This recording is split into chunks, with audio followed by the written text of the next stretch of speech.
Hi Stampers, welcome back to my Stampin' Studio. Today I want to show you how to use Stampin' Up's new Circle Scissors Plus tool.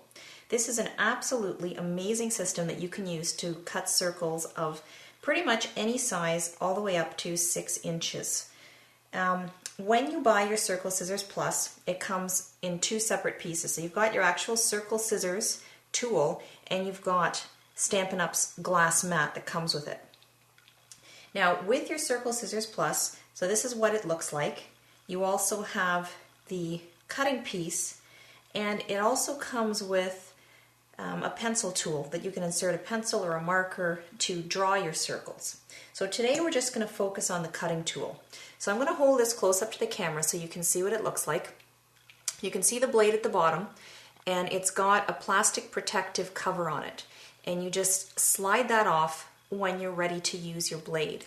Now if you look at the top, you'll see it has a clear lid, and you just unscrew that, and that is where you can store an extra cutting blade. So of course I recommend if you take this to classes or workshops for Stampin' Up! Demonstrators, then you're going to want to carry an extra blade with you.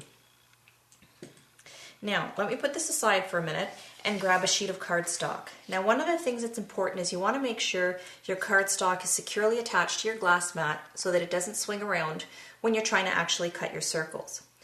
Now in the Stampin' Success magazine they talk about using snail adhesive to hold it down, and I did try that, but what I actually found was when you take your paper off, the snail adhesive stays on the glass mat and you can't get it off unless you use Goo Gone. So what I much prefer is a product called Dotto adhesive, and Stampin' Up! Does carry this in their catalog, and it's beautiful because it's repositionable. So you'll put some on the four sides of your cardstock.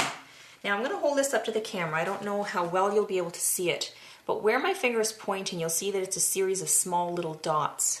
And what's really nice about this is that once you're done with your paper and you pull it off, even if some of those dots remain on your glass mat, you just rub it with your fingers and it comes off. So I've now got my Dotto on my paper, and I'm going to stick my paper down to my glass mat. So grab your Circle Scissors.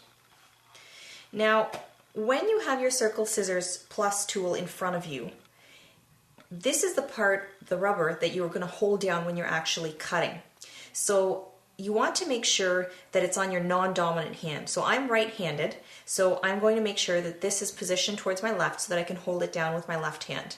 If you're left-handed, you're going to position it the other way. Now, the next thing I want to do is adjust the settings for what size circle I want. So this little dial is what helps you determine the size circle, and there's a little ruler on it that shows you in both inches and centimeters. So I'm going to turn it until I get a 2.5 inch circle. Now when I'm positioning this, you can see this piece spins around. Because I'm right-handed, I'm positioning this towards my right. So it's probably about, let's say on a clock, if you're looking at a clock, 10 or 11 o'clock, because it's easy to grip it that way and pull it all the way around. So once you have it positioned, there's these two little channels, and again I'm holding my cutter up to the camera and I'm holding it face on, so hopefully you can see that there's these two little plastic edges, I guess you would call them, on your blade, and I'm going to align those with the little cutouts on the piece that holds the blade.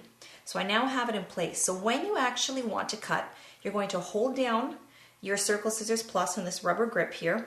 You're going to push down on the blade, and then you're going to smoothly pull it around until your circle is cut.